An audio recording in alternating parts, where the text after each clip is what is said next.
Barrow is definitely the most budget-friendly deck in Overdress right now. It's not a very expensive format for the most part. I think really the only expensive decks are maybe Bastion, Nirvana, Bavsarga for some reason, and Purelight used to be pretty expensive, but most of its pieces have gone down. And even then, I think these decks are all less than $100 or about $100 tops, more or less, you know, maybe.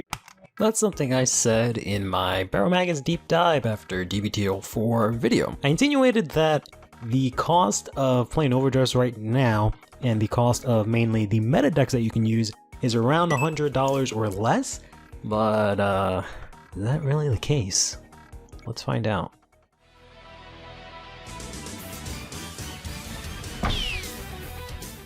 The plan for today is to go over a couple of meta-relevant decks in the Overdress format, but before we get into that, there's a couple of caveats that I have to get out of the way before we continue. The first caveat is that this is during BCS season, so this is when there is around the world regional tournaments for Vanguard. So this means that the prices of cards are either affected by the tops that are happening currently in BCS, some people seeing cards topping, thinking, oh, I should be playing this deck, and also just in general, people trying to get certain cards so that they can go to BCS.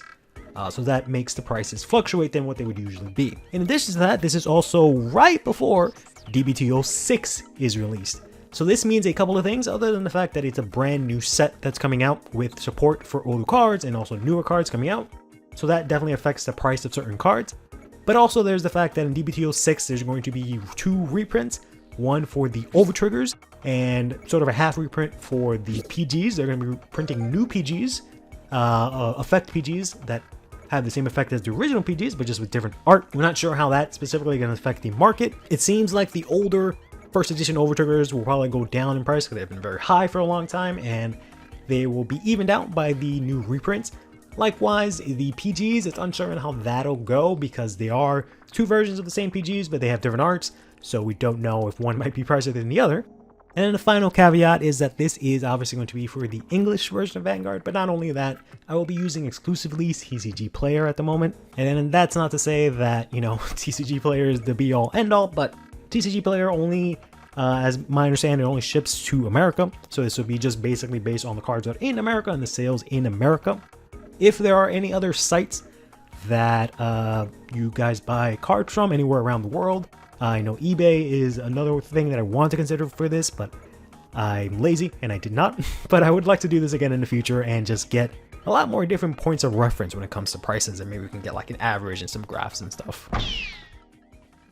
So as for the decks that we'll actually be taking a look at here, I wanted to take a look at kind of one deck from each nation to an extent. We've already gone over Barrow in depth in the video that we showed in the intro here, but I decided that we're going to be taking a look at the following decks. And those are Kairi, Bavsarga, and Gravidia.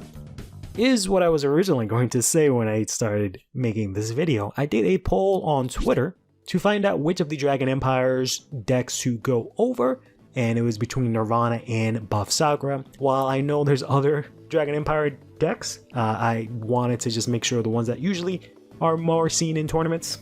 And also I knew if I put Eugene on the list, he was going to automatically win.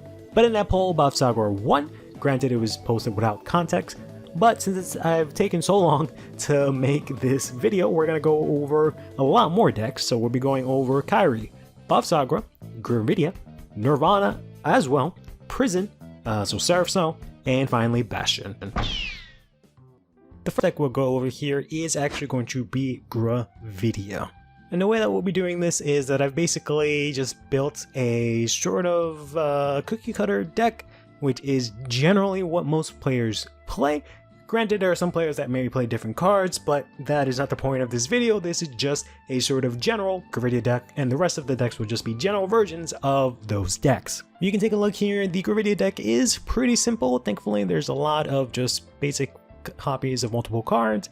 You have, of course, just these 7 meteors here, and in general, by looking at it, you may think Gravidia is actually not too expensive, and you might be right depending on your price point for playing a card game, but if you take everything at base rarity and also ignore the shipping, this Gravidia deck will cost you about $128.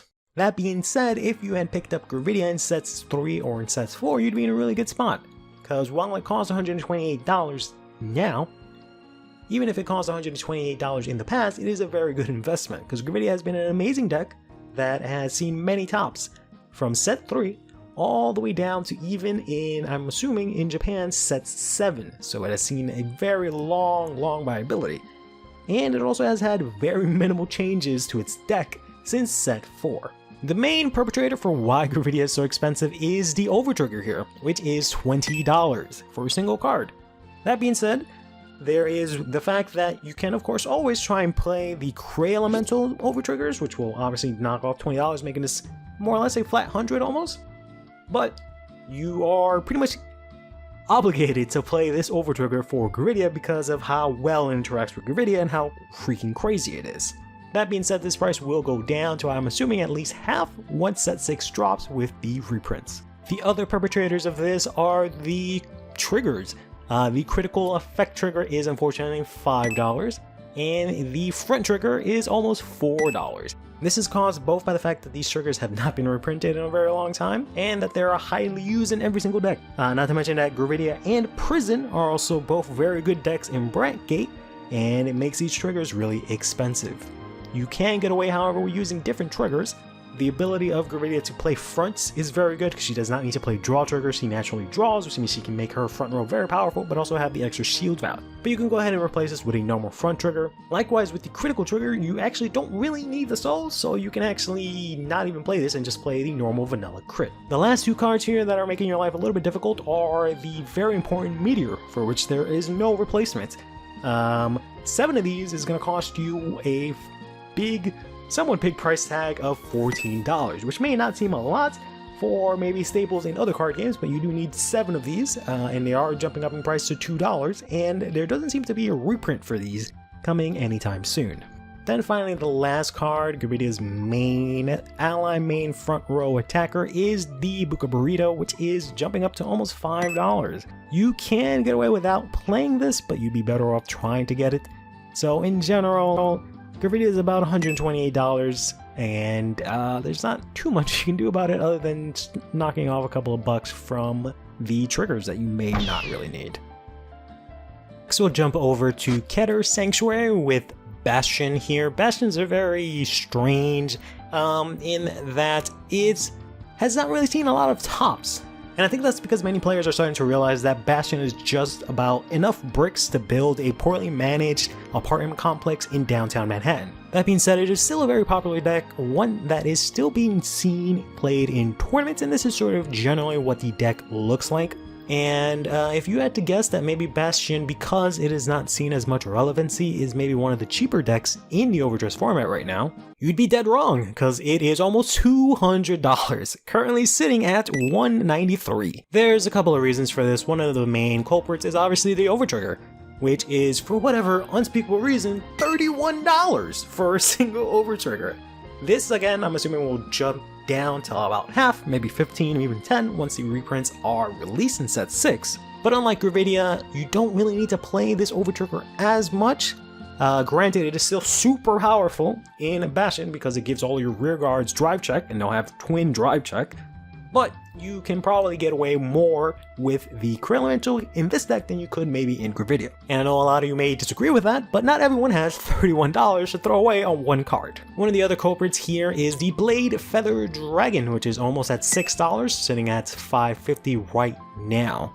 There are reprints for these triggers coming in set 7. Right now, unfortunately, in set 7, from what it looks like from Japan, it looks like there's only one reprint of a single effect trigger in an entire box. That is to say, if you buy an entire case worth of boxes for set 7, you will only be able to get 20 effect triggers, of which will be not of a single trigger, but just 20 of all of the variations. So a combination of 20 from the crits, the draws, and also the fronts from every single nation, aside from, of course, the collabs and Lyrical Monastery, which is kind of ridiculous. So I'm not seeing this go down in price anytime soon. But Bastion doesn't really use Soul much at all in the deck, aside from maybe with Olden, but you have Refluke to kind of fill that up, so this isn't really needed, so you can cut yourself a nice hefty $20 by just not playing this. Then there's of course the PGs. We didn't talk about this in the Gravidia side. These PGs are weird. They've been going up and down in price. You can see here they were at $10, $11 at some point. I have at very random occasions been able to come in and get like hollows of this PG for like $2, and then other times I'll see them jump up to a crazy high price. I don't know what's going on with these PGs. I don't know why they keep fluctuating in price, but again, we're getting reprints, so this should normalize and it shouldn't cost as much in the future. You can also consider not playing Lagro. Now, I know not every Bastion list plays it, but he is getting up there in price. He is one of the more, I guess, expensive cards after maybe the Olden, which is kind of required for this deck, whereas Lagro, not as much. You can consider replacing him with many of the other pieces of Bastion support, of which he has plenty, if you'd like. But of course, the biggest culprit for Bastion costing so much to be able to play is, of course, the grade 4 Apex Suppressing Sword Bastion Prime. There's quite a number of factors for why this card is so expensive, and one of the main reasons for that is just the fact that it was in DBT04, which is a very popular set that is, for the most part, sold out and is very difficult to get. Not only that, I believe that it is mainly just due to Bastion's popularity. It was a start deck that I believe a lot of people picked up because of its Royal Paladin roots, and also the fact that in sets 1 and 2, Bastion was more or less the best deck right next to Bruce. So I think a lot of those players are still playing, and unfortunately they want to keep playing Bastion, which is why this is driving up the price of this card here. Unfortunately, there's really no way around this. Bastion is nearly a $200 deck in Overdress. Next up, we have the deck that won the poll for Dragon Empire, Bavsarga. Bavsarga has been infamous for being extremely expensive to play in Overdress for really no explicable reason, because the deck does not often top tournaments. It does see appearances, and it's only recently starting to see a couple of tops, but there just aren't that many people playing Bavsarga. I don't know if it's because Bavsarga is super expensive, or if Bavsarga is just not that good. Either way, to play Bavsarga, you would have to spend a whopping $265. Getting the usual suspects out of the way, we have the Burning Flare Dragon critical trigger here, which unfortunately is, I think, the most expensive critical trigger, or effect critical trigger, of all of Overdress. And unlike the other two decks we've covered, you kind of have to play this in Bavsarga because you need the soul in order to consistently use her skills. Likewise, the Overtrigger is a whopping basically $25, and it has been going up and down in price. This was more expensive than the Keter one, but it has gone down recently, and the Keter one has jumped up. But this is very important in Bavsarga because she can pump herself up with several crits, and if you check the Overtrigger, she will restand with those crits and swing in again, so you can't really get around not playing this. But the biggest reasons Bavsarga is so expensive right now is because of her 3 staples. There's the Sealed Blaze Spear here, which used to be a $1.50 card. I sold this for 50 cents at some point in, I want to say, June. And for some reason now it is a $4 card. Something that you were able to get 4 copies of for maybe $2 or maybe $4 is now going to cost you a whopping $16 just to get a full playset. And speaking of unable to get a full playset, there is the legendary Trick Moon, who has been extremely expensive. I don't understand why Trick Moon has been so expensive since it came out in DBT04. It's only used in Bavsarga and has seen some niche play in Nirvana, but it's only used in one deck. Why is this card usually $15 to $20? And the worst part about this is Bavsarga kind of revolves around playing Trick Moon, so you have to play 4 copies of this. And then there's finally this stupid thing, the Sealed Blaze Dragon Ashub-Shnizahina here, who, for whatever reason, is almost $20 a card. I don't understand why Bavsarga players insist on playing this. I feel that Travis gives you way more value. He gives you Soul Charge and Retire for the same power costs. This is just some dumb thing that just gets 10k only on place. Don't understand why this card costs so much. But unfortunately, because of all of these cards here, and the fact that you kind of had to play 4 of all of these, Bavsarga is nearing $300, sitting at a whopping $265 just to play her in Overdress. Oh, Kairi. Kairi here will be our Lyrical Monastery representative, and boy is this one a doozy.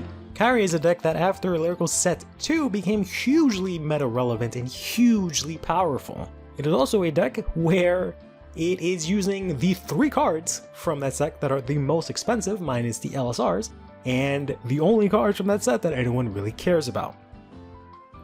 Now, you might have thought that Bavsarga would have been the most expensive deck to play in the Overdress format at the moment.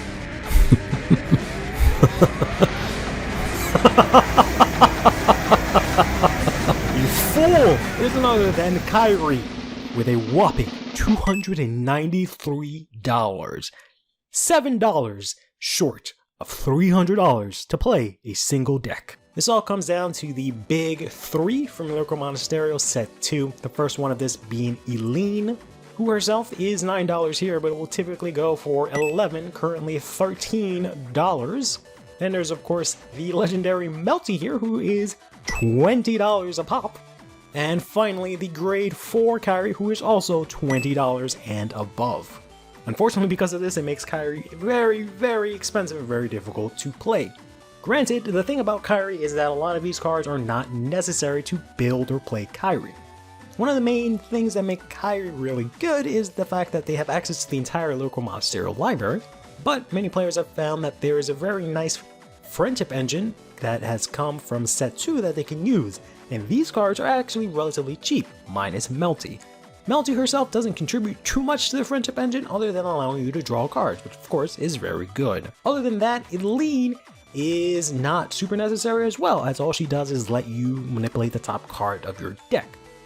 However, what is super necessary is the grade 4 Kairi, who is of course $20, and you need multiple copies of her, because if you do not see this card, you will lose, as the grade 3 Kairi does nothing with the rest of this deck. I do believe Kairi is a good deck that you can use as a basis, and even without the friendship engine, you can play a lot of different stuff. Even without Melty, you can play a lot of stuff that will be successful, but unfortunately, for most players that want to replicate the success of other Kairi players, it will cost you nearly $300 to play Kairi in Overdress. The next 2 lists here, we're actually be using the list from the champions of the BCS Toronto 2022. We're going to be using the Nirvana list from, sorry if I'm mispronouncing your name, Herb Tiv, and the Prison list from Teddy Yoon. Here we have the Nirvana list. Nirvana is a deck that has always been relatively expensive, and that is mainly because 1, Dragon Empire is very popular, but more importantly, it has the distinction of being the deck that the protagonists of the Overdress anime uses, which means it will always get support, which means a lot of people will invest in this because they know this deck will automatically always be good because it's used in the anime by the main character, so they have to kind of justify why he's always winning by making the deck really good in the actual TCG. But regretfully, playing Nirvana right now is going to cost you $243. Originally, you might have thought that I was doing this in order of lowest to highest, but actually no, it's kind of in random order, and it's just kind of worked out that way for the previous ones. And I kind of thought this would be a little cheaper, but at the same time I know that Nirvana is really expensive usually. Skipping over the obviously expensive cards that we went over that this deck shares with Bavsarga in the Overtrigger and the PGs, as well as the triggers, we have ourselves here Chakrabarti, True Dragon Mahar Nirvana, which at some point was actually a lot more expensive. I think on release this was $20, it's been floating around $15, and right now it's a little bit cheaper, so hey, good for you Nirvana players. A card that has kind of done a huge 180, however, is the Verena Esper Idea. This was originally like $2, $4 for a very good long while, and players have noticed that 5 attacks, 5 big attacks, and a rear guard that restands itself for almost free is actually really good, which is why this card is now jumping up to almost $15. And then one of the more expensive cards as well for Nirvana is the Blaze Maiden Amelia from Festival Collection, which is one of the 3rd more expensive cards from that set, minus, you know, the high rarity Bavsarga stuff. The other stuff being the Stupid Dragon from Bavsarga that we saw, and then the Orpheus Regis, for whatever reason, is really expensive. But unlike the Stupid Dragon from Bavsarga that I know I'm probably going to get destroyed about in the comments, this card is actually really good because it just accelerates your game plan. Ironically, I've been seeing this being run at less copies, but the list we're looking at is playing this at max copies, which I kind of felt like would be the case. And I should also take some time to mention that a lot of these decks that I've gone over will be changing come set 6, but the only one that'll really change maybe is Bavsarga, who will be receiving a promo Blaze Maiden that you will have to add into the deck, and that's probably going to be expensive considering how promos work, and we haven't gotten promos in a very long time in English. Gravidia will remain the same, Kairi will only be changed once sets 3 for lyrical drops, and then she will actually be somehow more expensive. And Bastion, I feel like, will dip in price as users find all these other decks doing a lot better, and Bastion kind of really falling behind. But in any case, Nirvana is relatively expensive, as we've, might have figured, around $250. And congrats again to the champions of BCS Toronto 2022. And finally, last but not least, we have ourselves Prison here. Prison was a deck from Rank 8 that was extremely popular and expensive come set 4, with Purelight hitting about $30–$25. It has gone down a little bit since then, but we also had things like the Accused Macarite here, which was a 4 of at $20 as well. However, it's actually not that expensive. It's only here at $226. Pretty cheap compared to some of the other stuff we've seen so far.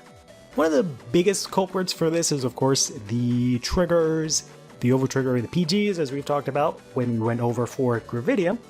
But as I mentioned before, the Aurora Battle Princess Accused Macarite here used to actually be $20, but she has since gone down drastically in price since she's been reprinted as a promo and is more readily available. However, the same cannot be said for the main key card for this deck in Aurora Fierce Princess Seraph Purelight, who, as I've mentioned, has gone down in price, but lately, given, I'm assuming, the BCS effect, she has jumped up to an astonishing $25 a copy.